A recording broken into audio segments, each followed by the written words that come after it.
Yo, it's your boy CVO Honcho.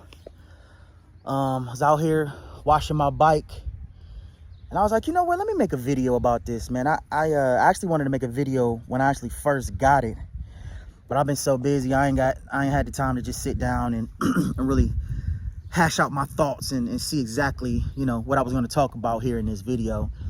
But this video is going to be about that bike behind me, my 2024 Harley Davidson Road Glide CVO ST. I will first start by saying it's the best bike Harley has ever made, and I've had everything, literally everything, from base models to CVOs, limiteds, everything. I've literally had every touring bike Harley has ever made that's of note and worth having. And this thing just takes the cake by far. I'll start by saying that. Obviously, every time we get bikes, we got to make them our own. We got to customize them a little bit. We got to add some performance parts, so on and so forth. And that actually is a good segue into what I want to talk about. This video is about the Screaming Eagle Pro Tuner and why you should absolutely not waste your money to buy it. So, like I said, we're always going to change a few things here and there, add some things to make the ride more comfortable and more fitting for our style of ride, our height, so on and so forth. So right off the bat, I bought the Corbin Coupe 3-piece you see here. I actually bought a 4-piece, but I don't have a tour pack for this bike. I probably won't buy one, but I do have the chop pad that came with this Corbin Coupe seat. If you ride any distance at all, it is my absolute hands down favorite seat of all seats to purchase. Then I did the shock reservoir relocation kit so I could put my docking hardware on there. Right now I just got the stealth luggage rack on there, just basically for styling. I like the way it looks, especially when the tour pack is not on. Like I said, I'm not currently running a tour pack on this. Now I'm only 5'8", and this bike comes with a 6-inch riser with about a 1-inch pullback or something like that.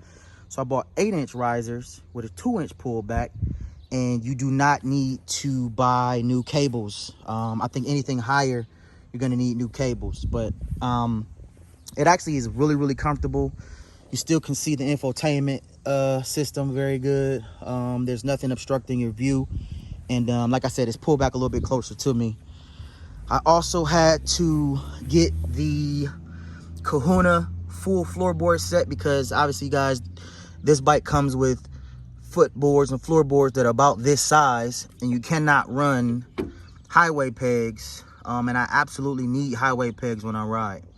So I had them mounted on here, not these, with these, kind of janky, and they worked for a little while, but they kept sliding, and I just didn't like the way they looked, so I ended up getting the Zero frame mounted highway pegs. But in order to do that, you got to buy full floorboards, and it was like a 3-month wait on the Switchback series. So I thought the next best series, especially because of that little red logo and accent, that the Kahuna fit, and I think it looks good. So the thing that I liked the least when I first purchased this bike, power was there, styling was there.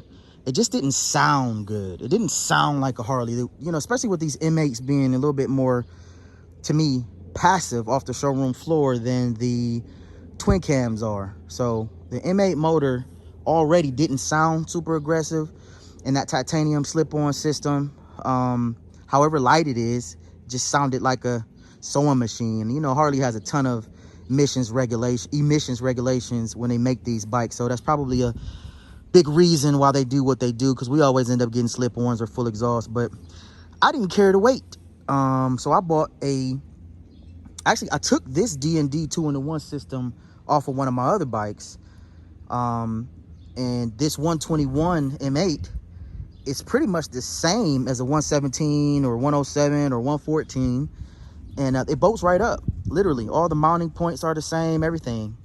I thought when I put this exhaust system on, I was gonna have to buy a tuner. So what I did first was just put the exhaust system on, see if any codes were thrown.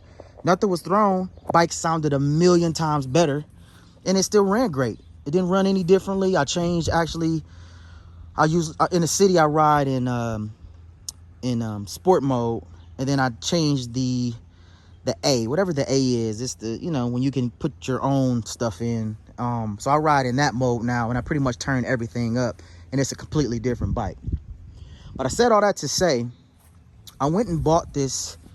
I'm not gonna take the side cover off, but that's where the tuner lives. The tuner lives underneath this side cover right here. I went and bought the Screaming Eagle Pro Tuner, thinking I was gonna need it, or thinking that it would actually help with the performance, or, you know, there was a little bit of lag up top when I put the full exhaust system on, but I'm just used to it now. And when I change those settings in your like I said, whatever the A is, like, it's not advanced. I don't know what the A stands for, but when you go to the A and you make your own settings, I just turn everything up, and it's a completely different bike. Whole do bike. I mean, it is a absolute monster. It was a monster before, but it's really a monster now. But I spent $450 plus, or however much that Screaming Eagle Pro Tuner costs, and it literally did nothing to help the bike. So I spent damn near $500 on a part that I can't return, because once you marry it to the bike, or to the VIN, or to the whatever, you can't return it. So complete waste of time, complete waste of money. Super angry and upset. I should have just waited until Power Vision, or I usually run Thunder Max, or Thunder Max came out.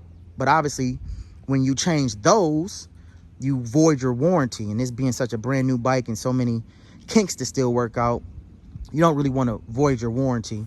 But you do want to get the best riding experience possible. So like I said, Screaming Eagle Pro Tuner, hands down, absolute trash, waste of money. And that might just be because of the CVO ST. All right, like I was saying, the Screaming Eagle Pro Tuner might just be a, you know, it might just be trash for the CVO ST, and not for the new 2024 models, the 117s, and maybe even the new CVOs with the VVT. But this motor, it's pointless. It's absolutely pointless. It did nothing with the lag. It did nothing with the responsiveness. All of that stuff changed when I went in and manually changed it myself.